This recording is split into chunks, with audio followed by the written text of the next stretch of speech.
की बुलंदियों पर कमंद डाल दो, चांद पे रहने लगो या सूरज तक पहुंच जाओ, कहकशाओं तक पहुंच जाओ, अंतरिक्ष तक पहुंच जाओ, कहीं भी चले जाओ, जहां तुम जा रहे हो मौत तुम्हारे पीछे पीछे जा रही है। कुल इन्नल मौतल्लज़ी तफिर्रून मिन्हु फइन्नहु मुलाक़ीकुम, तुम जिस मौत से भाग रहे हो भाग नहीं सकते, तुम जहां खड़े हो वही मौत तुमसे मुलाकात करने के लिए वो तुमसे ज्यादा तेज स्पीड में दौड़ रही है। इंडिया में तो मौतें आ रही हैं। जर्जीस भाग कर इंडिया छोड़कर पाकिस्तान की सरजमीन पर गया और पाकिस्तान की धरती ने पूछा, जर्जीस तुम यहाँ क्यों आए हो, इंडिया छोड़ के क्यों आए हो? मैंने कहा राष्ट्रपति मरते हैं, प्रधानमंत्री मरते हैं, वहां मौतें हो रही है इसलिए मैं आया हूं, ये मुसलमानों का मुल्क है। पाकिस्तान की सरजमीन जवाब देती है, तूने बेनजीर भुट्टो की दास्तान नहीं सुनी है, जनरल ज़ियाउल हक की दास्तान तूने नहीं सुनी है। उसको उसके दांतों से पहचाना गया, जब मरा तो उसकी शक्ल तक नहीं पहचानी जा रही थी। तूने जुल्फ़िकार अली भुट्टो को तख्तेदार पे लटकता हुआ नहीं सुना।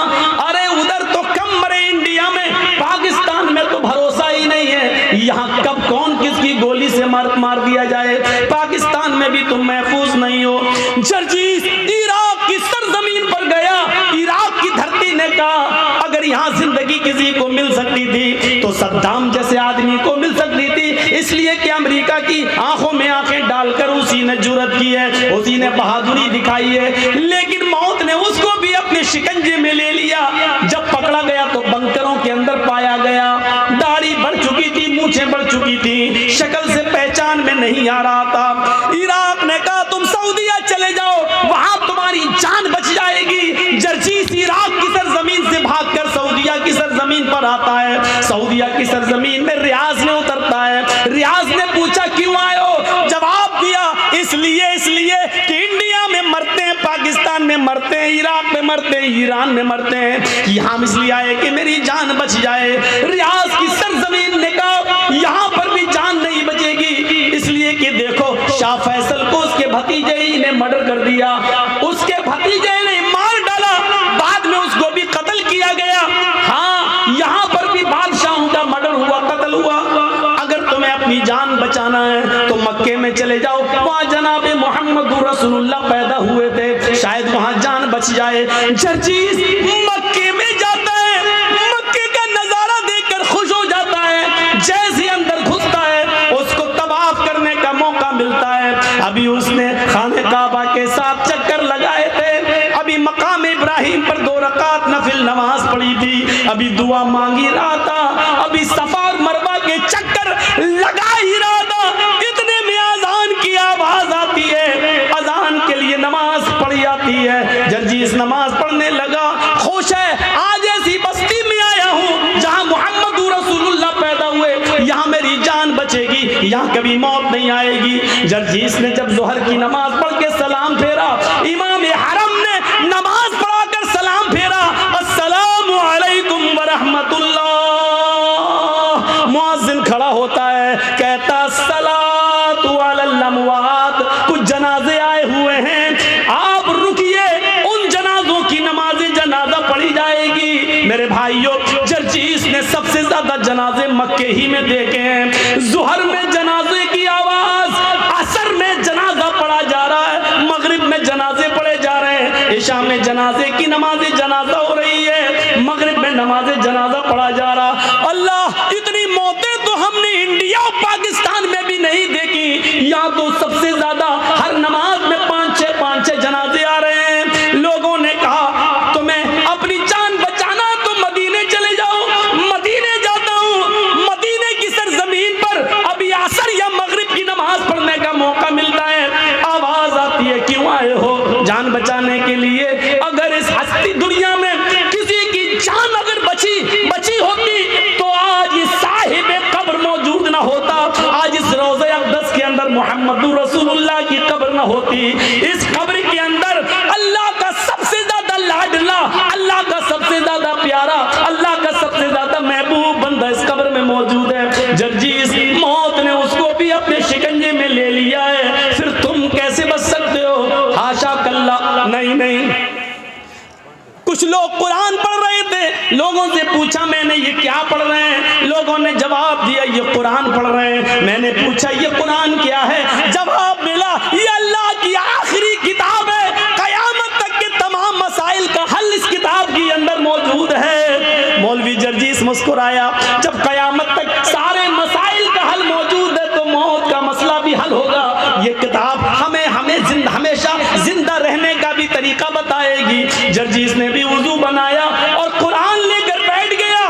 नीयत तो ये थी कि जिंदगी भर जिंदा रहें, कभी मौत ना आए, कुरान में ऐसी आयत मिल जाए। लेकिन जर्जीस जब कुरान पढ़ रहा था तो कुरान ने भी टंके की चोट पर ऐलान करके कह दिया आइनमा तकुनु युदरिकुमुल मौत वलौ कुंतुम फी बुरूजिन मुशय्यदा। नहीं जर्जीस, मौत से बचने का कोई रास्ता कुरान में भी नहीं है। तुम जहां भी हो, जिस जगह भी रहो, मौत तुम्हें उधर आ जाएगी, पकड़ के रहेगी। चाहे पहाड़ों की कोह में चले जाओ, समंदर की तारीकियों में चले जाओ, आसमान की बुलंदियों पर कमंद डाल दो, चांद पे रहने लगो या सूरज तक पहुंच जाओ, कहकशाओं तक पहुंच जाओ, अंतरिक्ष तक पहुंच जाओ, कहीं भी चले जाओ, जहां तुम जा रहे हो मौत तुम्हारे पीछे पीछे जा रही है। कुल इन्नल मौतल्लज़ी तफिर्रून मिन्हु फइन्नहु मुलाक़ीकुम।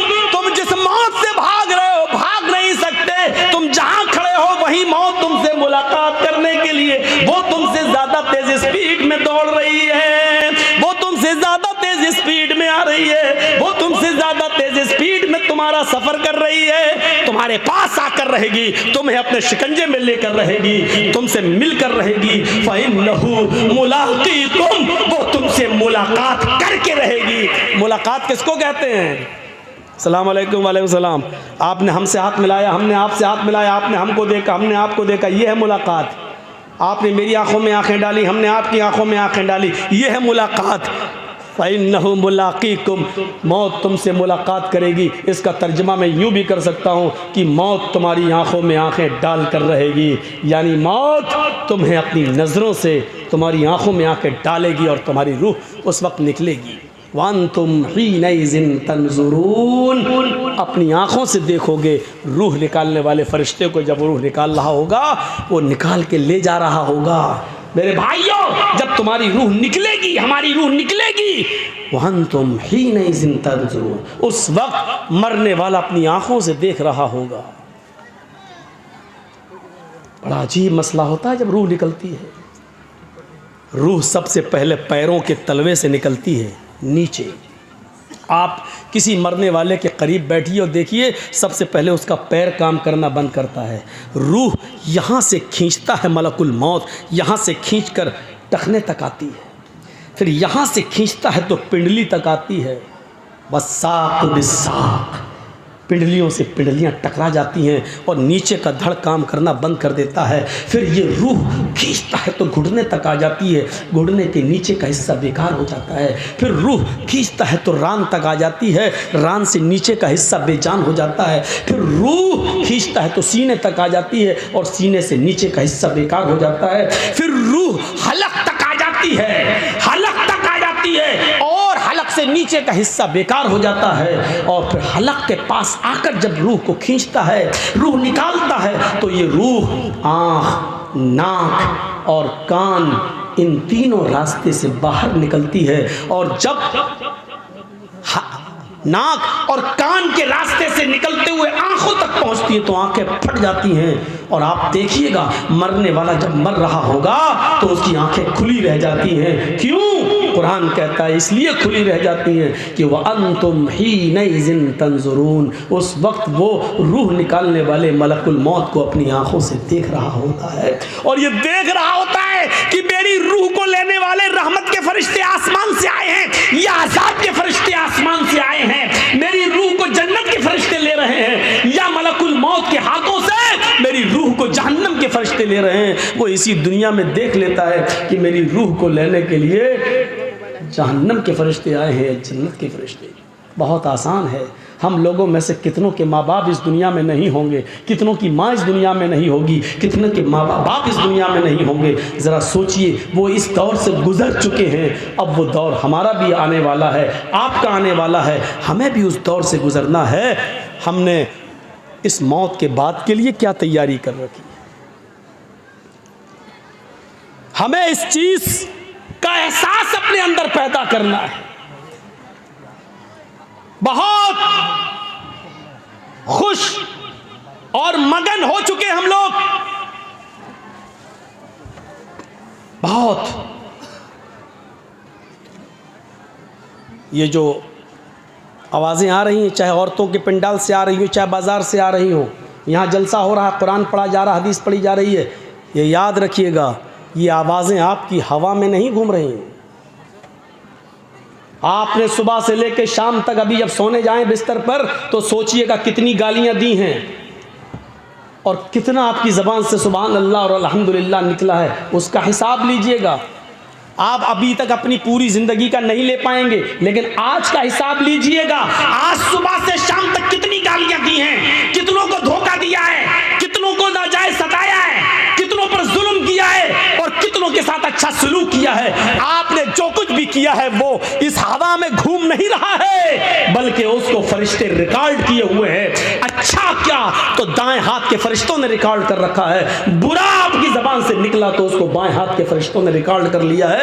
वो इस हवा में है नहीं। ये मत सोचिएगा कि उस हवा में घुल गया और मिल गया और चला गया, नहीं, वो रिकॉर्ड है, वो रिकॉर्ड है। और कयामत के दिन अल्लाह उस रिकॉर्ड को हमारे सामने पेश कर देगा। फमन यअमल मिस्काल ज़र्रतिन खैरन यरा व मन यअमल मिस्काल ज़र्रतिन शर्रन यरा। जर्रा बराबर नेकी की होगी तो उसको भी तुम अपने नामे आमाल में देख लोगे, जर्रा बराबर बुराई की होगी तो उसको भी तुम अपने नामे आमाल में देख लोगे। इस चीज का एहसास हमारे और आपके अंदर आना चाहिए। जहन्नम का सबसे हल्का अजाब उस आदमी को दिया जाएगा जिसके पैरों के तलवे के नीचे आग की दो चिंगारियां होंगी। इन्ना अहवना अहलिन नारी अज़ाबन यौमल क़ियामती लरजुलुन युज़अु फी अख़मसी क़दमैहि जमरतान। नोट करिए, इन्ना अहवना अहलिन नार, सबसे हल्का अजाब उस आदमी को होगा, यानी दुनिया में जिसने सबसे कम गुनाह किए होंगे, और उसको जहन्नम में सबसे हल्का अजाब दिया जाएगा। भैया स्टेज पर चलना बंद कर दीजिए आप लोग, ये हिल रहा है, मुझे लग रहा है कि गिर जाएगा,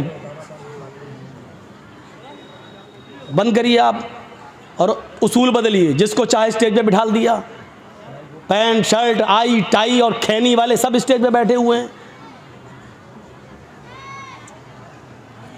बन गए सब मोदी के बाप, स्टेज पे बैठ गए, बहुत इज्जत हो गई, और यहां बैठ के धम धम धम धम धम धम और कर रहे हैं।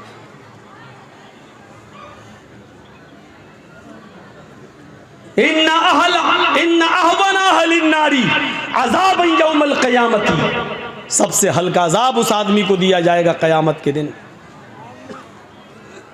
लरजुलुन युज़अु फी अख़मसी क़दमैहि जमरतान, जिसके पैरों के तलवों के नीचे आग की दो चिंगारियां रख दी जाएंगी। चिंगारी, कभी बीड़ी पिए हो? हाँ, वो तो बहुत लोग होंगे ऐसे।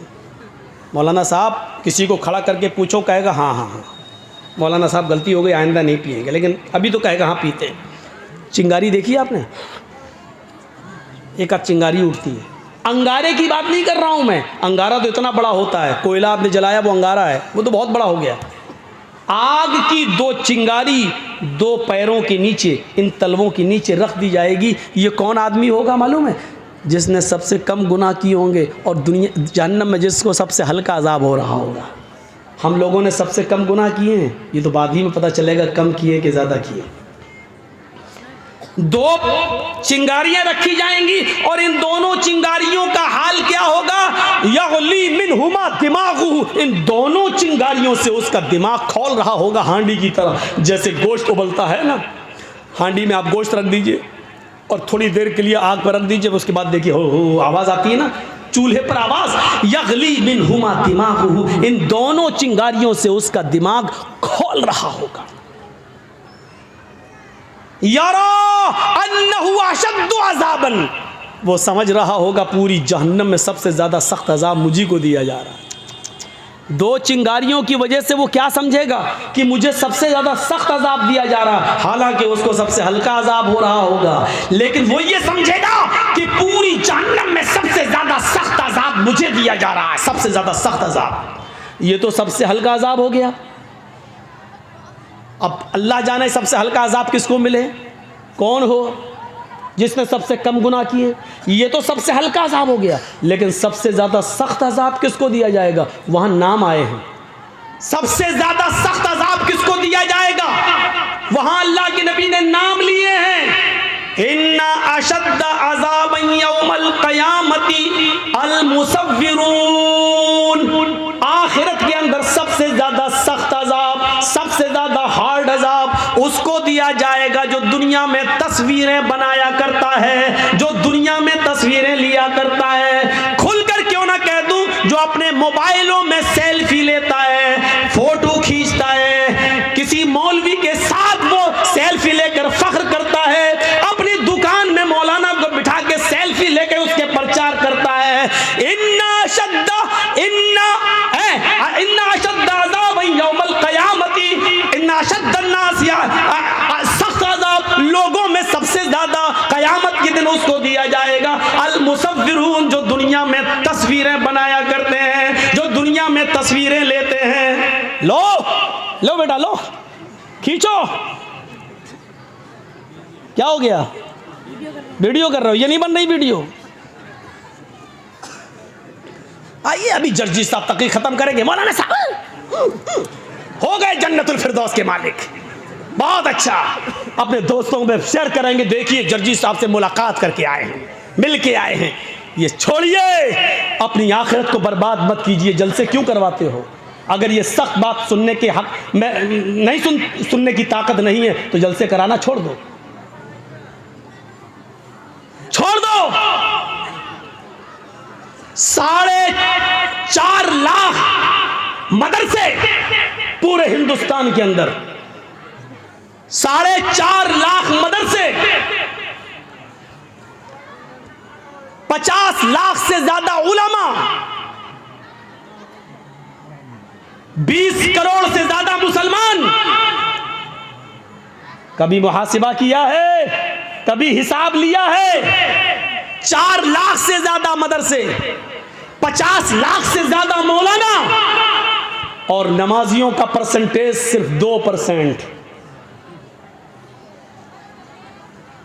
इन 20 करोड़ मुसलमानों में मस्जिदों में नमाज का परसेंट अगर जोड़ो तो सिर्फ 2%, जुमे में 5% हो जाता है, रमजान में थोड़ा सा और बढ़ जाता है, क्योंकि मौसम आता है। मौसम है ना, आम का मौसम आया तो आम, मौसम गया तो आम, पता नहीं चलता है। ऐसे ही मौसमी मुसलमानों को आप जानते हो कौन है? जो रमज़ान के मौसम में नमाज पढ़ते हैं, मौसम गया तो आम और फ्रूट की तरह ये भी बेचारे मस्जिदों से गायब हो जाते हैं। कभी मुहासिबा करा? गुस्सा आ रहा है ना, आना चाहिए। गुस्सा जिंदों को आता है, मुर्दों को नहीं आता। आना चाहिए। इस बात पर नहीं आना चाहिए कि एनआरसी लागू होगी क्या होगा, इस बात पर गुस्सा नहीं आना चाहिए कि एक आदमी इस्लाम छोड़कर दूसरे मजहब में चला गया, नहीं आना चाहिए। उस पर तो अल्लाह का शुक्र अदा करना चाहिए कि बारे इलाह तूने इस्लाम को ऐसे गंदे लोगों से महफूज कर लिया है। उस पर गुस्सा आने की जरूरत नहीं। कुरान से 26 आयतें बदलने चला था, अल्लाह ने दिखा दिया जो कुरान को बदलने की कोशिश करेगा अल्लाह उसको इसी तरीके से बदलेगा। दुनिया में इससे बड़ा मौजज़ा और क्या हो सकता है? हिंदुस्तान में जो हुआ है, चला था कुरान बदलने, अल्लाह ने उसी को बदल दिया। ले, ये है तेरा अंजाम। तो इस पर गुस्सा नहीं आना चाहिए। मैं तो उस अल्लाह का शुक्र अदा करता हूं कि बारे इलाह बहुत अच्छा हुआ है, बहुत अच्छा हुआ है। पहले मुस्लिम बनकर जब इस्लाम के खिलाफ बोलता था तो तकलीफ होती थी, अब गैर मुस्लिम बनकर बोलेगा तो कोई तकलीफ नहीं होगी, इसलिए कि इस्लाम को तो 1400 साल से बराबर दुश्मन गैरों ने नुकसान पहुंचाने की कोशिश की लेकिन नहीं पहुंचा पाए। तो अब ये क्या कर लेगा? न 3 में न 13 में क्या कर लेगा? कोई हैसियत नहीं है। गुस्सा इस बात पर नहीं आना चाहिए, गुस्सा इस बात पर आना चाहिए कि आपने हिसाब क्या लिया है, हिसाब क्या दिया है। हिसाब जिंदों से लिया जाता है, मुर्दों से नहीं। आप मदरसे का कमेटी है, हिसाब लीजिए। हम जो चंदा देते हैं बताइए कहां खर्च करते हो, कहां लगाते हो, बच्चों पर कितना खर्च होता है, ये हिसाब लेने की जिम्मेदारी आप देते हैं तो आप लीजिए इसका हिसाब। मदरसे वालों को हिसाब देने में शिकायत नहीं होनी चाहिए। तुम कौन होते हो हिसाब लेने वाले? हजरत उमर फारूक जब अमीरुल मोमिनीन बनाए गए और मिंबर पे खड़े होकर खुतबा देने लगे, जैसे ही उन्होंने अल्हम्दुलिल्लाह कहा, एक नौजवान मजमे में खड़ा हो गया, कहने लगा उमर खुतबा नहीं देने दूंगा। कहा क्यों? पहले ये बताओ, आज नया कुर्ता पहन कर आए हो, ये नई कमीज पहन के आए हो, ये नई कमीज तुम्हें कहां से मिली? तुम्हारी तनख्वाह तो बैतुल माल से इतनी नहीं है कि उसमें तुम नया कपड़ा सिला सको। आज ये नई चादर तुम्हारे जिस्म पर मैं देख रहा हूं, ये कुर्ता, ये कमीज तुम्हारे पास कहां से आया? हजरत उमर जवाब देते हैं कि इसका जवाब मैं नहीं दूंगा, मेरा बेटा देगा। आए मेरे बेटे उठो और जवाब दो कि ये नई कमीज, नया कुर्ता कहां से आया? बेटा उठता है और जवाब देता है, आए लोगों सुनो, बैतुल माल में बहुत सी चादरें आई हुई थी और उन चादरों में सबको मुसलमानों में बंटना था। तो वो चादरें जब बटी तो सबको एक एक चादर मिली, मेरे बाप को भी उसमें एक चादर मिली, सबको एक एक चादर दी गई, मेरे बाप को भी एक चादर मिली। उसी चादर की इन्होंने कमीज बना ली। हजरत उमर ने कहा नौजवान क्या अब मैं खुतबा दे सकता हूँ? तुमने मेरी सफाई मेरे बेटे की तरफ से सुन ली, अब जवाब दे, अब मैं खुतबा शुरू करूं? कहा नहीं। कहा क्यों? कहा अब तो मैं और उलझ गया हूं। कहा एक एक चादर सबको मिली, मुझे भी तो मिली थी। मैं दर्जी के पास गया, उस एक चादर में मेरी कमीज नहीं बनी। तुम तो हमसे डबल हो, तुम तो मोटे ताजे हो, तंदुरुस्त हो, हट्टे खट्टे हो। हम तो 5 फीट के हैं, तुम 6 फीट से भी ऊंचे हो, फिर तुम्हारी कमीज कैसे बन गई? हजरत उमर ने कहा बेटे इसका भी जवाब दो।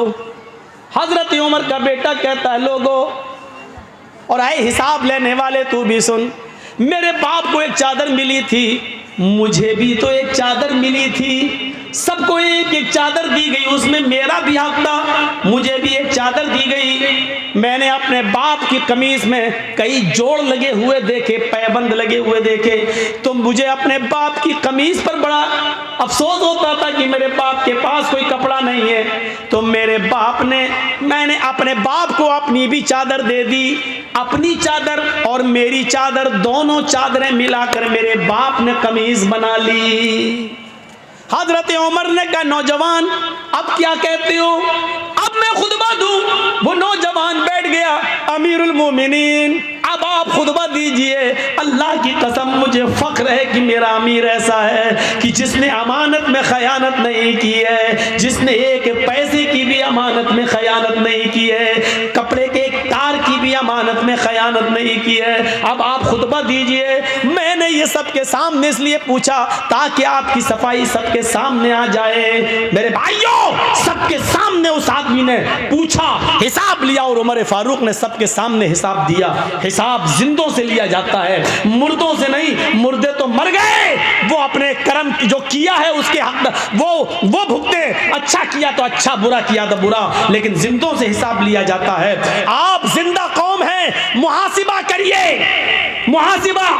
20 करोड़ मैंने कम बताए, इस भारत में मुसलमान है 30 करोड़ से ज्यादा, मदरसे हैं 4 लाख से ज्यादा, उलमा है 50 लाख से ज्यादा, लेकिन इतने मदरसे होने के बाद, इतने आलिम होने के बाद, इतने मुसलमान होने के बाद मस्जिदों में इन मुसलमानों की नमाज पढ़ने का परसेंट है सिर्फ 2%। मेरे भाइयों ये 98% मुसलमान क्या कर रहा है, ये 98% मुसलमान क्या कर रहा है? कभी आपने मुहासिबा किया? कभी आप जो समाज और सोसाइटी के अंदर पंचायतें बिठा लेते हो, जो जुल्म करते हो, भरे मजमे में कहता हूं अगर मेरी बात गलत हो तो बताओ, आज ऐसा होता है कि नहीं होता है कि एक लड़की बाकायदा पंचायत में कहती है कि इस लड़के के साथ मैं 1 साल से रह रही हूं, 2 साल से मेरा इसके साथ ताल्लुक है, अब ये शादी नहीं कर रहा है मेरे साथ, लिहाजा शादी करवाइए। और वो लड़का शादी से जब मना करता है तो पंचायत पंच लोग बैठकर फैसला करते हैं कि तुम रहते थे कि हाँ ये भी राजी थी, मैंने ऐसा ऐसा किया, तो क्या हुआ? अब पंचायत फैसला क्या करती है? 5 लाख रुपया तुम दो, या तो शादी करो, और शादी नहीं कर रहे हो तो लड़के से 5 लाख, 2 लाख, 1 लाख रुपया लेकर लड़की को दिया जाता है कि जाओ तुम अपना घर बसा लो। बताओ ऐसा होता है कि नहीं होता है? और ये पंचायत में ये फैसले किए जाते हैं कि नहीं किए जाते हैं? ऐसा भी होता है लड़का किसी लड़की को लेके भाग गया, समाज सोसाइटी में बुराई हुई, बुलाया गया, लड़का लड़की को लेके आ गया, पंचायत बैठती है और पंचायत में ये लड़की का बाप रोता है, अब मेरी लड़की कहीं मुंह दिखाने के लायक नहीं रही। पंचायत बैठती है और पंच फैसला करते हैं कि तुम इस लड़की से शादी करोगे? साहब शादी नहीं करेंगे, मेरे घर वाले तैयार नहीं, लाइए 2 लाख रुपया दो, और लड़की को दे दिया जाता है। मैं पूछना चाहता हूं कि लड़की अपनी मर्जी से जब भागी है, लड़का भी अपनी मर्जी से भागा है, पंचायत बैठी है, सजा लड़के को ही क्यों मिल रही है? उससे 2 लाख रुपया लेकर फिर उसी लड़की को क्यों दिया जा रहा है? जब गलती दोनों की थी तो सजा दोनों को क्यों नहीं मिल रही है? एक तरफा सजा का क्या तमाशा है ये मुझे बताइए। ये आपकी सजा क्या शरई सजा है? क्या कुरान और हदीस के मुताबिक सजा है? जबकि कुरान ये कहता कि जिना के मामले में लड़की ज्यादा गलत होती है, लड़का कम। लड़की की तरफ से ज्यादती होती है और लड़के की तरफ से कम, क्योंकि कुरान ने कहा है अज़्ज़ानियतु वज़्ज़ानी फजलिदू कुल्ला वाहिदतिन मिनहुमा। जिना करने वाली लड़की और जिना करने वाला लड़का, इन दोनों को 100-100 कोड़े मारो। अल्लाह ने पहले लड़की कहा है, बाद में लड़का कहा है, क्योंकि जिना की शुरुआत और जिना की हिम्मत और जिना के लिए उकसाना लड़की की तरफ से पहले होता है। लड़का ठीक है भगा रहा था, लेकिन लड़की अगर भागने का इशारा न करती तो कभी जिंदगी के अंदर लड़का उस लड़की को भगा नहीं सकता था। मेरे भाइयों, फिर लड़की को सजा न दी जाए और पैसा लेकर जुर्माना लड़की को दे दिया जाए। शर्म आनी चाहिए ऐसे पंचों को, और शर्म आनी चाहिए ऐसी पंचायत को जो बिल्कुल दोगला, नालायक और अखलाक से गिरा हुआ फैसला करते हैं। तुम्हें कयामत के दिन अल्लाह के यहां इसका जवाब देना होगा। भाग रही लड़की, साहब मुंह काला हो गया है, क्यों भागी? साहब चली गई, इसका मतलब बाप की गलती थी। क्यों दिया था तूने अपनी लड़की को एंड्रॉइड मोबाइल? क्यों चलाती थी व्हाट्सएप? क्यों चलाती थी मैसेंजर? क्यों चलाती थी फेसबुक? मोबाइल तो तूने ला कर दिया है ना, या चोरी छिपे लड़की मोबाइल चला रही हो, घर में लड़की की अम्मा तक को पता ना हो? सब मिली हुई होती हैं, अम्मा भी बिटिया से मिली होती है। इस मौके पर वो सीरियल याद आता है, बेटी भी कभी माँ भी कभी बेटी थी। हम सास भी कभी बहू नहीं कहेंगे। आज बेटी जो कर रही है, माँ जानती है कि बेटी क्या कर रही है, क्यों? माँ भी कभी किसी की बेटी थी। सर्दियों के लिए तो लड़कियां दुआ मांगती, अल्लाह जल्दी सर्दियां हैं। क्यों मालूम है क्यों?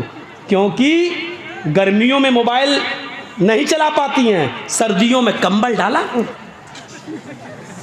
अंदर अंदर चल रहे हैं, अंदर सर्दियों की दुआएं मांगी जाती हैं। ऐसी लड़कियां भागेंगी नहीं तो और क्या होगा? अभी तुम सोच रहे हो कि मौलाना क्या करें? अभी कुछ दिन देखिए, अब फिर ये बदलती है 2024 में, अगर यही रवैया रहा तो अभी आप देखिए, अभी तो मुस्लिम लड़कियों का मुस्लिमों के साथ मामला है, अभी आप देखिएगा। अभी तो सिर्फ एक आदमी बदला है, उधर जाकर धर्म चेंज किया है। अभी तो आप और हमारी बेटियां जाएंगी और धर्म चेंज करेंगी, दूल्हा बदलेंगी। कोर्टों में एप्लीकेशनें पड़ी हुई हैं कि मैं फलां लड़के से शादी करना चाहती हूँ, मुझे डर है कि मेरा बाप रोड़ा अटकाएगा, मेरा बाप रोड़ा अटकाएगा। 3 लाख मुस्लिम लड़कियों की एप्लीकेशनें आज कोर्ट के अंदर पेंडिंग में हैं कि मेरे लिए शादी का सरकारी बंदोबस्त किया जाए। 3 लाख मुस्लिम लड़कियां गैर मुस्लिमों के साथ निकाह करने के लिए तैयार हैं। सुनना पड़ेगा तुम्हें ये सब कुछ, तुम्हें क्या तुम्हारे बाप को भी सुनना पड़ेगा। दे दो मोबाइल हाथ में। कॉलेज और यूनिवर्सिटियों का मामला यह है कि मुस्लिम लड़कियों के लिए स्कीमें निकाली जाएंगी। इतनी लड़कियां मुसलमान, और क्या कहा जाएगा, मुस्लिम लड़कियां पढ़ने में बहुत पीछे हैं, लिहाजा मुस्लिम लड़कियों के लिए फला कॉलेज में इतनी सीटें खाली हैं, फला डिपार्टमेंट में इतनी सीटें खाली हैं। लड़कों को नौकरी नहीं दी जाएगी, लड़कों को MBBS में जगह नहीं मिलेगी, लड़कों के लिए वैकेंसी नहीं निकलेगी, लड़कियों के लिए निकलेगी। और वहां प्लानिंग है, प्लानिंग। और प्लानिंग कहां से हो रही है मैं नाम नहीं लूंगा, क्योंकि इन यूट्यूबर वालों ने हमें नाम लेने के लायक नहीं छोड़ा है, नहीं छोड़ा है। इन कमीनों ने मुझे कहीं का नहीं छोड़ा है। मना करने के बावजूद आज फिर दिया है, आज फिर दिया है इन्होंने। आज तो हद ही कर दी। आज तो वो खतने के लिए वो हिस्सा भी बना के डाल दिया है। क़यामत के दिन मैं तुम्हारा गरीबान पकड़ूंगा। अल्लाह की कसम, मैं इस स्टेज से कह रहा हूं कि मैं तुम्हें माफ़ नहीं करूंगा। जिसने भी ये हरकत की है मैं माफ़ नहीं करूंगा तुम्हें, क्योंकि मेरे मना करने के बावजूद भी तुमने ये हरकत की है। मैं माफ़ नहीं करूंगा। और कर लो 15 दिन और 20 दिन, उसके बाद तुम्हारा पत्ता बिल्कुल साफ। क्योंकि हमने अब शर्त लगाना शुरू कर दी कि जहाँ चैनल वाले आएंगे वहाँ मैं नहीं आऊँगा। साफ तौर पर शर्त लगा दी। और 13 फरवरी को प्रोग्राम है मेरा, इसी जगह है ना, भाटोल में। मैं उसके लिए आज ही कह के जा रहा हूं, अगर एक भी यूट्यूबर वाला आया तो मेरे बात फिर सुन लीजिए, मैं एक भी नहीं मैं नहीं आऊंगा। मैं आज ही मना कर दे रहा हूं कि एक भी चैनल नहीं आना चाहिए, एक भी चैनल। इसकी शुरुआत मैं इस जलसे से कर रहा हूं। तुम यहां मस्त हो, यूपी में मेरे ऊपर पाबंदी लग गई। तुम्हारी हरकतों की वजह से मैं तकरीर नहीं कर सकता हूं वहां पर। मेरे घर नोटिस पहुंच गया है। ये तुम्हारे हरकत से नहीं, तुम्हारे हरामी पने से मैं गाली दे रहा हूं तुम्हें, तुम्हारे हरामी पने से। इससे बड़ी गाली दे रहा हूं तुम्हारे सूअर पने से। मैं इस लायक हो गया हूं। 13 फरवरी को सुन लें आप लोग सब। मैं यहां से कह के जा रहा हूं कि एक भी नहीं आना चाहिए। और मैं पहले ही पता लगा लूंगा जहां भी रहूंगा कि वीडियो बन रही कि नहीं। अगर जहां भी मैं रहूंगा किसी भी होटल में सुन लूंगा ये आए हैं, मैं वहीं से अपना बोरिया बिस्तर बांध के चला जाऊंगा। मैं नहीं आऊंगा। मैं आज कह दे रहा हूं, बिल्कुल साफ कह दे रहा हूं। और कल जहां जलसा होगा उधर भी बोलूंगा, परसों हर जगह मैं ये बोलूंगा। अब तक जहां इश्तिहार छप गए वहां तक तो चल रहा मामला, लेकिन आगे अब ये मामला नहीं चलने दूंगा मैं। इन लोगों ने मना करने के बावजूद भी मेरी बात नहीं मानी है। तुम्हारे पास बैलेंस आना चाहिए बस, दूसरा जेल की सलाखों में चला जाए। तुम्हारे बाप का क्या जा रहा है, तुम्हारी माँ का क्या जा रहा है। जो कुछ बिगड़ रहा मेरा बिगड़ रहा है। रो रही मेरी बाप, हार्ट अटैक का बीमार है मेरा बाप। तुम्हारे बाप का और तुम्हारी माँ का क्या जा रहा है। तुम्हें तो बैंक बैलेंस मिल रहे हैं। 13 फरवरी को एक भी चैनल वाला हमें नहीं देखना चाहिए। जिसको मैं चाहूँगा उसको मैं बुलाऊंगा, मैं अपने चैनल को बुलाऊंगा। मैं जो चाहूँगा अपनी मर्जी से कटिंग करके उसमें दूंगा, मैं उसको रखूंगा। ये याद रखिएगा, 13 फरवरी जो यहाँ प्रोग्राम है बिल्कुल नहीं। 12 वाले को मैं फ़ोन कर दूंगा, 10-11 वालों को सबको मैं फ़ोन करके अब मना कर दूंगा। एक भी चैनल वाला अगर दिखाई दिया तो हम नहीं आएंगे। ये देख रहे हैं आप गुंछे, ये आप इसको कम मत समझिए। रेजिस होते हैं, किसी दिन अगर फट गया तो पूरे उसमें आग लगेगी। ये रेजिस है, ये बहुत ख़तरनाक चीज़ है जो आप समझ नहीं रहे हैं, जो माइक में लगा देते हैं। और इन बेचारे जलसे वालों को बड़ा रहम आ जाता है, बेचारे चलो कर रहे हैं। ये रहम के लायक नहीं है, ये ट्यूबर रहम के लायक नहीं है। जब इन्होंने मना करने के बावजूद मेरी बात नहीं मानी तो अब रहम के लायक नहीं रह गए। ये अल्लाह ताला रहमान है, रहीम है, बहुत रहमान और रहीम है, लेकिन इसके बावजूद जहन्नम बनाई है, क्योंकि वो जानता है कि हर इंसान पर रहम नहीं किया जा सकता। ये यूट्यूबर उसी लायक है। इससे ज़्यादा भी और क्या बोलें। एक आदमी को किसी ने फ़ोन करके कहा ऐसा क्यों डाल रहा है, तो वो क्या कहता है, सभी डाल रहे हैं तो मैं क्यों पीछे रहूं। वाह साहब, सब मालूम है, एक एक चीज़ मुझ तक पहुंचती है, एक एक चीज़ मैं बराबर नजरें रखे हुए हूँ यूट्यूब पर। वो सब चैनल वाले मेरी नज़रों में हैं जो ऐसा कर रहे हैं। तुम्हारी नज़रों में किसी की इज्जत प्यारी नहीं है। मना करने के बावजूद बताइए, वो खतना तक बना दिया। वो लिंग मशीन, हम मशीन बोल रहे हैं, बजाय वो लिंग बना दे रहा है उसने और यूट्यूब पर डाल रहा है। औरतें भी हमारी तकरीरें सुनती हैं। तेरे घर में माँ बहन नहीं है, बेगैरत, शर्म नहीं आती तुझे हैं? तू ऐसी चीज उसमें बना के डाल रहा है कि लड़कियां भी हमारी तकरीरें सुनती हैं, वो देख के शर्मा जाएं। लगता है ऐसा काम वही कर सकता है जिसके घर में बहन ना हो, जिसके घर में बेटी ना हो। इतना खतरनाक सुनने के बाद भी अगर तेरा कलेजा ना पसीजे और तेरा दिल मोम ना हो तो शर्म से चुल्लू भर पानी में डूब के मर जाना चाहिए ऐसे यूट्यूबर। आप ही रहने दो, अब इनका इलाज कर दिया मैंने, आज हम ऐसी चीज़ें बोल ही नहीं रहे हैं, क्या डालेंगे ये। तो मेरे भाइयों, लेकिन जो चीज़ मैं बोलना चाहता था वो बोल नहीं पा रहा हूँ, क्योंकि ये लोग बोलने नहीं दे रहे हैं। इसलिए 13 फरवरी को याद रखिएगा, शुरुआत आपके यहाँ से होनी चाहिए, मुझे एक भी यूट्यूबर देखना नहीं चाहिए। तो मेरे भाइयों, मैं बात बहुत आगे की तरफ ले गया और बढ़ गया। तो मैं कह ये रहा था, कहाँ से बात कट गई थी, किसी को मालूम है मैं क्या कह रहा था? सब सो रहे थे? हाँ, क्या लड़की का मैटर? तू तो छोटा, तुझे कैसे मालूम लड़की का मैटर? देखो इतना सा रखा था लड़की का मैटर। क्या कह रहा था? अरे छोड़िए, धर्म परिवर्तन। तो मेरे भाइयों, सबसे सख्त अजाब उस आदमी को होगा, इन्ना शद्दन नास अज़ाबन यौमल क़यामत अल मुसव्विरून, तस्वीर बनाने वालों को। तो मैं भाइयों, यहाँ से आप बात को रखिए, अल्लाह का शुक्र अदा कीजिए कि आप इस्लाम से जुड़े हुए हैं, और इस चीज़ की कदर कीजिए। और याद रखिए, ये किरामन कातिबीन हमारे एक एक हरकत को लिख रहे हैं और नोट कर रहे हैं। हमें और आपको सबको इसका हिसाब किताब देना है अल्लाह रब्बुल आलमीन के यहाँ। रिकॉर्ड हो रहा है, हमारा सब कुछ रिकॉर्ड हो रहा है। और इसके बाद एक चीज़ और बताना चाहता हूँ मैं आपको। मैं कह ये रहा था कि हिसाब कितना किया है। बेटा सही बन रही वीडियो, घबराओ नहीं, तुम्हारे चैनल में आज 80,000 रुपये आएगा इस महीने का। इसको अभी पूछो मैं क्या कह रहा था तो नहीं मालूम है इसको, लेकिन ये देखने आया कि सही बन रही कि नहीं वीडियो। इतना डांटने के बाद भी हरामीपना देखिए आप, और सुअरपना देखिए, ये हाल है इनका। सोचिए आप, मुझे आदत पे आना पड़ रहा है। मैं सोच रहा था उम्र बढ़ गई, अब अपने अंदर संजीदगी लाओ, लेकिन आप लोगों ने लाने नहीं दिया। अभी भी देख रहा सही बन रही कि नहीं बन रही। शर्म आनी चाहिए, शर्म। तो मेरे भाइयों, मैं कह यही रहा था कि हमें और आपको एक एहसास पैदा होना चाहिए। 4 लाख मदरसे, यहां से मेरी बात कट हुई थी। परसेंट कितना? 2%। उलमा 50 लाख, मुसलमान 30 करोड़। हैसियत क्या? परसेंटेज कितने नमाजी? 2। 98% क्या कर रहे हैं? सोचिए, 98% क्या कर रहे हैं? गुस्सा जिद्दों को आता है, मुर्दों को नहीं। आपको गुस्सा आना चाहिए। मैं नहीं कहता हूं गुस्सा नहीं आए, मुझे गुस्सा आ रहा है ना, गुस्से को पालो, गुस्से को परवान चढ़ाओ। गुस्सा जिंदों को आता है, मुर्दों को नहीं। लेकिन ये गुस्सा आपको इसके ऊपर नहीं आना चाहिए जिसने धर्म परिवर्तन कर लिया। गुस्सा आपको इसके ऊपर नहीं आना चाहिए कि ऐसा हो रहा वैसा हो रहा है ना, नहीं। गुस्सा इस बात पे आना चाहिए कि आपकी बीवी ने सुबह फजर की नमाज पढ़ी या नहीं पढ़ी है। नहीं पढ़ी है तो गुस्सा आना चाहिए। आपका बेटा 10 साल से बड़ा है, नमाज पढ़ने नहीं गया, बिस्तर पे सो रहा है, आपको गुस्सा आना चाहिए। नमाज क्यों नहीं पढ़ी? आपको गुस्सा आना चाहिए, इस बात पर गुस्सा आना चाहिए आपको।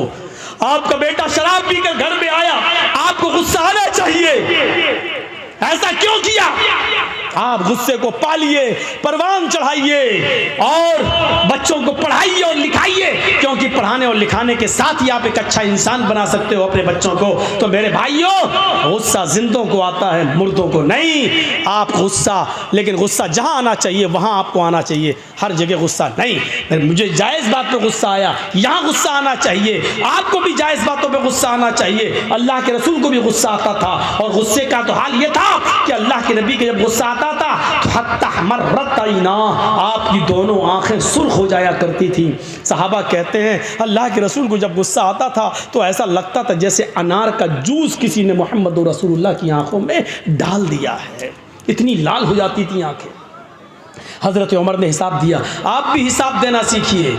और याद रखिए, कुरान की आयत है, वमन अअरज़ अन ज़िक्री फ़इन्न लहू मईशतन ज़न्का। आज हम दौड़ रहे हैं 2 रोटी मिल जाए, और 2 रोटी के लिए हम क्या क्या कर रहे हैं। सोचिए, समंदर में एक विहील मछली है, विहील मछली समंदर में 40 टन गोश्त खाती है। एक दिन में 40 टन मछलियों को, 40 टन। आप सोचते जाइए, 40 किलो का एक मन होता है, हैं? और 100 किलो का 1 कुंटल होता है, 10 कुंटल का 1 टन होता है, 40 टन गोश्त खाती है। मेरा रब उस मछली को भी भूखा नहीं सोने देता है जो एक दिन में 40 टन गोश्त खाती है। आए 2 रोटी खाने वाले, आए 2 मुट्ठी चावल खाने वाले, तू इतना परेशान क्यों है? तू इस 2 रोटी को कमाने के लिए किसी को धोखा दे रहा है, किसी के साथ गद्दारी कर रहा है, अपनी दुकान खोले बैठा है, मोबाइल का मैकेनिक है, किसी ने मोबाइल संभालने के लिए तुझे दिया, तुझे मालूम है कि 100 रुपए की लागत में ये मोबाइल संभल जाएगा, लेकिन तूने उससे 1000 मांग लिए। इसकी आईसी बिगड़ गई, इसकी ये बिगड़ गई, उसकी वो बिगड़ गई, ये चेंज करना पड़ेगा, वो चेंज करना पड़ेगा। हिसाब किताब जोड़ के आपने 1000 बता दिया और मामला 800 में डन हो गया। ठीक है, हम 800 दे देंगे, 700 दे देंगे। आपने सोचा कि 100 की लागत है, 700 दे रहा है, 600 तो बच रहा है। आपने 100 की जगह 1000 बताया, 100 की जगह 150 बताना आपका जायज था, 100 की जगह 200 बता देते आपके लिए जायज था, लेकिन 100 की जगह 1000 बताकर 700 पे अपने मामले को डन करना, ये है कुरान की उस आयत के मुताबिक कि या अय्युहल्लज़ीना आमनू ला ताकुलू अमवालकुम बैनकुम बिल बातिल, ईमानो वालो तुम आपस में एक दूसरे का माल नाजायज तरीके से मत खाओ। ये मुसलमान का ही माल नाजायज तरीके से खा रहा है, ये उसको गसब कर रहा है। मेरे भाइयों, 100 रुपए का मोबाइल 150 आप ले लो, 200 ले लो, आपने 700 रुपए जो लिए हैं ये आपके लिए हराम है। अल्लाह की कसम, अब आप जो खाना खाकर मस्जिद में जाओगे नमाज पढ़ने के लिए, आपकी नमाज कबूल नहीं होगी। जिसने हराम का 1 लुकमा खाया 40 दिन तक अल्लाह उसकी इबादत को कबूल नहीं करता। हम और आप सोचें हमारी रिस्क की तंगी क्यों हो रही है, हम इतना कमा रहे हैं लेकिन पैसा हमारे पास रुक क्यों नहीं रहा है। बहुत से लोगों को शिकायत, मौलाना पैसा तो बहुत है, कमाता हूं मैं एक दिन में 50-50 हजार रुपए, लेकिन रुकता नहीं है मेरे पास, पता नहीं कहां चला जाता है, पता नहीं कहां चला जाता है। तेरे सवाल का जवाब दिया है कुरान ने। भाई हर आदमी को यही शिकायत है ना, पैसा तो आता है मौलाना, मेहनत तो करता हूँ, 500-600 हजार रुपए रोज कमाता हूँ, लेकिन यार जितना कमाता हूँ शाम तक कुछ नहीं बचता, मेरे हाथ में नहीं रहता है। कभी बेटा बीमार, कभी बेटी बीमार, कभी बाप बीमार, कभी अम्मा बीमार, कभी बीवी बीमार, यह रुकता नहीं है। तेरे सवाल का जवाब मौलवी के पास नहीं, कुरान में मौजूद है। वमन अअरज़ा अन ज़िक्री फ़इन्न लहू मईशतन ज़ंका, तुम अल्लाह के जिक्र से मुंह मोड़ोगे, एराज करोगे, तो अल्लाह कहता हम तुम्हारी रोजी को तंग कर देंगे। आइए 2-3 मिसालें सुन लीजिए, बड़ी अच्छी मिसालें दे रहा हूं। ये रोजी को तंग करना ये क्या है और जिक्र से मुराद क्या है। वमन अअरज़ अन ज़िक्री, जिक्र से मुराद नमाज। अल्लाह ने सूरह जुमा में फरमाया फ़इज़ा क़ुज़ियतिस सलात या अय्युहल्लज़ीना आमनू इज़ा नूदिया लिस्सलाती फसआऊ इला ज़िक्रिल्लाह। जब तुम्हें जुमे की नमाज के लिए, जुमे की अजान के लिए बुलाया जाए, जुमे की अजान जब दी जाए, पुकारा जाए जुमे की नमाज के लिए, तो क्या कहा, फसआऊ इला ज़िक्रिल्लाह, तो तुम दौड़ पड़ो अल्लाह के जिक्र के लिए। इससे मुराद क्या है, नमाज के लिए, तो तुम चलो नमाज के लिए, जिक्र से मुराद नमाज। यहां अल्लाह ने क्या कहा, वमन अअरज़ा अन ज़िक्री, जिसने मेरे जिक्र से एराज किया, मुंह मोड़ा, तो क्या कहा, फ़इन्न लहू मईशतन ज़ंका, हम उसकी रोजी तंग कर देंगे। एक बात याद रखिएगा, बहुत बहुत बहुत बड़े पॉइंट की बात बता रहा हूँ आपको। अल्लाह ने ये नहीं कहा कि नमाज छोड़ोगे तो रोजी तंग कर देंगे। छोड़ने वाले का तो वो तो मुसलमान ही नहीं है, वो अपने आप को मुसलमान समझता रहे। मेरे भाइयों, अल्लामा इब्न बाज़ ने फतवा दिया, सऊदिया के सबसे बड़े मुफ्ती ने, कि अगर बेनमाजी मर जाए तो उसकी जनाजे की नमाज न पढ़ी जाए, उसको मुसलमानों के कब्रिस्तान में दफन न किया जाए। एक औरत ने अब्दुल्ला इब्न बाज़ सऊदिया के मुफ्ती से सवाल किया कि मेरा शौहर बेनमाजी है, उसको मैं 2 साल से समझा रही हूं लेकिन वो फिर भी नमाज नहीं पढ़ता है, तो क्या मेरा अपने शौहर के साथ रहना जरूरी है? फरमाया बिल्कुल नहीं, 1 सेकंड में तुम अपने शौहर से अलग हो जाओ। उसने फिर पूछा कि मेरा शौहर मुझे तलाक नहीं दे रहा है, मैं क्या करूं? अब्दुल्ला इब्न बाज़ ने फतवा दिया, तलाक की जरूरत ही नहीं है, क्योंकि तेरा शौहर 2 साल से नमाज नहीं पढ़ रहा है। जब वो मोमिन ही नहीं है, तू मोमिन है, मोमिन औरत किसी काफिर के साथ रह नहीं सकती है, वो तलाक नहीं दे रहा है, मत देने दे, ये निकाह अपने आप ऑटोमेटिक फिस्क हो जाता है। लिहाजा तू एक इद्दत हैज का गुजार, एक पीरियड गुजार, यानी 1 महीना तुझे आएगा, बस 1 पीरियड गुजारने के बाद तू अपना दूसरा निकाह कर ले किसी मोमिन से। तलाक की जरूरत ही नहीं है, क्योंकि वो तेरा शौहर ही नहीं है। मेरे प्यारे साथियों, गौर करो अल्लाह ने यहां क्या कहा है, नुक्ता याद रखिएगा, नुक्ता। हद कर दिया आप लोगों ने। चलिए करिए जो कुछ कहना है। एक तो बच्चा हेरा गया, मेरा मेहमान है बच्चा। चलिए कहिए जो कुछ कहना, वो माइक रखा वो बोलिए ना। बच्चा हेरा गया, पैदा करना जानते हैं, बस तरबियत है ही नहीं। घर में घुसो, 5 बच्चे, किसी के 6 बच्चे, हर जलसे में बच्चा हेराता है। एक तो बच्चा हर जलसे में एक तो बच्चा हारिए गেছে, মেয়েটার নাম হলো শহর বানু, ওর বাড়ি হলো বাটরা। ও আমার বাড়িতে, অর্থাৎ মেম্বারের বাড়িতে ও কুটুম আসছে। যদি আপনারা কেউ পেয়ে থাকেন আমার ঠিকানায় বাচ্চাটাকে দিয়ে যাবেন। বাচ্চাটার নাম হচ্ছে শহর বানু। আসসালামু আলাইকুম। इसकी माँ को सलाम करना चाहिए। यानी कितनी व्यस्त है चूड़ी और साड़ी दिखाने में कि बच्चे की फिक्र ही नहीं है। मुसलमानों के पास रह गया, पैदा करो, छोड़ दो आवारा साड़ की तरह गाय, बस पैदा कर रहे हो तो कम से कम तरबियत भी होनी चाहिए यार। हर जलसे में सुनता हूँ एक बच्चा खो गया, कभी तो बच्ची रोती हुई आती है, कभी तो लगता है इसका बाप नहीं मिलेगा, हम ही को लेके जाना पड़ेगा। अजीब सा लगता है। तो नमाज छोड़ना तो अलग चीज़ है, उसके बारे में हम नहीं कह रहे हैं। वमन आरज़ान ज़िक्री, जिसने मेरे जिक्र से एराज किया। ये एराज क्या होता है सुनिए, दिल चाहता कि आज तुम्हें बताऊं, सुनो एराज क्या होता है। जिसने मेरे जिक्र से यानी मेरी नमाज से एराज किया, फ़इन्न लहू मईशतन ज़नका, हम उसकी रोज़ी तंग कर देंगे। वनहशुरुहु यौमल क़यामति अमा, और क़यामत के दिन उसको अंधा उठाएंगे। उसकी आंखें नहीं होंगी, आंखें होंगी लेकिन देख नहीं सकता, अंधा उठेगा। कौन? नमाज छोड़ने वाला नहीं, नमाज से एराज करने वाला। एराज करना क्या हुआ, एक मिसाल तो यही मिल गई। ये एराज करना है, जैसे एक औरत का बच्चा खो गया और अम्मा को फिक्र ही नहीं बच्चे की, वो अपनी चूड़ी में लगी हुई है, वो अपनी चप्पल दिखा रही है, कितने की, ये तेरी बिंदी कितने की, ये साड़ी कितने की। इसको कहा जाता है कि इसने अपने बच्चे से एराज किया है। ये है, यानी बच्चे को फेंका नहीं है, हटाया नहीं है, छोड़ा नहीं है, लेकिन बच्चे की फिक्र नहीं है। ये क्या हुआ, एराज करना। मसलन एक बच्चा, दूध पीता बच्चा बिस्तर पे रो रहा है, माँ को मालूम है कि भूखा है, लेकिन उठाकर अपने बच्चे को अपनी पिस्तान से लगा के दूध नहीं पिला रही है, बल्कि वो टीवी देख रही है। वो रो रहा है, ये सीरियल निकल जाएगा थोड़ा, वो रो रही। इसको कहते हैं कि इसने अपने बच्चे से एराज किया है। देखो बच्चे को छोड़ नहीं रही है, फेंक नहीं रही है। इसी तरीके से नमाज से एराज करना क्या है, नमाज को आदमी इनकार नहीं कर रहा है कि नमाज नहीं पढ़ना चाहिए, पढ़ता है, लेकिन अजान हो रही है मस्जिद की तरफ नहीं आ रहा है, अजान हो रही है कैरम बोर्ड खेल रहा है, अजान हो रही है मैच देख रहा है, अजान हो रही है टीवी में मसरूफ है।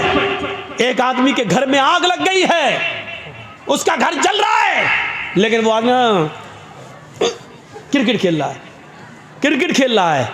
अब घर जल जाए, जबकि उसको फिक्र होनी चाहिए दूसरे घर की, इंतजाम करने की, आग बुझाने की, लेकिन वो ना आग बुझा रहा है ना आ रहा है, बल्कि मैच खेलने में मसरूफ है या किसी और काम में मसरूफ है। तो इसको क्या कहेंगे, इसने अपने घर से एराज किया है। मान लीजिए जर्जी साहब की बीवी एडमिट हो जाए, डिलीवरी हो रही हो, डॉक्टर कहे माँ या बच्चे में से किसी एक को बचाया जा सकता है, जर्जी साहब भाटोल में स्पीच दे रहे हैं। ठीक है डॉक्टर साहब, जो होगा होगा, वो तो तकदीर में, मरना होगा मरेगी, जिंदा होगी, और हम जलसा करने में लगे हैं, दूसरों को लगा दिया। ये हुआ बीवी से एराज करना। अरे जलसे बाद में हो जाएंगे, पहले तुम इंसानियत निभाओ वहां जाकर। तो एराज समझ गए ना। बच्चे को दूध की जरूरत है, मां रो रहा है और मां देख रही है, कभी सास भी कभी बहू थी, नाटक। तो क्या कहा जाएगा कि ये बच्चे से एराज कर रही है। कुरान ने यही कहा, वमन अअरज़ अन ज़िक्री फ़इन्न लहू मईशतन ज़ंका, जो भी अपने मेरे जिक्र से एराज करेगा, नमाज से एराज करेगा, हम उसकी रोजी को तंग कर देंगे। वो आदमी कमाएगा लेकिन उसकी कमाई उसके पास रुकेगी नहीं। आज जिनके घरों में पैसा रुकता नहीं, आता तो बहुत है लेकिन रुकता नहीं, कभी बच्चा बीमार, कभी बीवी बीमार, कभी बेटी बीमार, कभी इसमें खर्च, कभी उसमें खर्च, वो अपने गरीबानों में झांके। ऐसा तो नहीं कि नमाज के वक्त वो चाय की होटलों में बैठे हों, नमाज के वक्त कैरम बोर्ड खेल रहे हों, नमाज के वक्त खेत जोत रहे हों, नमाज के वक्त मस्जिद के बजाय वो किसी और काम में लगे हुए हों, क्योंकि कुरान ने कहा है जो नमाज से एराज करेगा वो हम उसकी रोजी को तंग कर देंगे। ये रोजी तंग, ये तो दुनिया में होगा, रोजी तंग दुनिया में होगी, और आखिरत में इसकी सजा क्या होगी? वनहशुरुहु यौमल क़यामति आमा, और क़यामत के दिन हम उसको अंधा उठाएंगे। वो कहेगा अल्लाह दुनिया में तो मैं बीना था, देखता था, लेकिन आखिरत में तूने मुझे अंधा क्यों कर दिया, आखिरत में तूने मुझे अंधा क्यों उठाया। वो ये बात कहेगा, इस बात का ऐलान करेगा। अल्लाह के ज़िक्र से एराज़ का बहुत ख़तरनाक अंजाम होता है। एक अंजाम मैं तुम्हें बताने जा रहा हूँ। लोनी का नाम सुना है? गाज़ियाबाद से दिल्ली जब आप जाएंगे तो बाई रोड बस के ज़रिए, तो बीच में एक जगह पड़ेगी लोनी। लोनी में सन 1995 का वाक़या है। सुनिएगा ज़रा, जिसको जाना हो चला जाए। आज मैं रोकूंगा नहीं, लेकिन इतनी गुजारिश है कि इस वाक़े को सुन के जाए। छोटा सा है, दो सगे भाइयों की शादी होना थी। लोनी मुसलमानों का एक बहुत अच्छा इलाका था, उसमें मुसलमानों की तादाद बहुत अच्छी खासी है, और उसके कुछ लोग दिल्ली में भी बड़ी बड़ी कोठियाँ और फ्लैट बनाकर रह रहे हैं, और लोनी में भी बहुत बड़ी बड़ी अमीर पैसे वाले लोग मुसलमानों में, उनकी कोठियाँ बनी हुई हैं। सन 95 की बात बता रहा हूँ मैं, कि दो सगे भाइयों की शादी होनी थी, और जिस गांव में उनकी बारात जानी थी उस गांव में दो लड़कियां उसी गांव की थी। घर अलग अलग था लेकिन गांव एक ही था। इन दोनों लड़कों ने कहा, इन दोनों सगे भाइयों ने, चलिए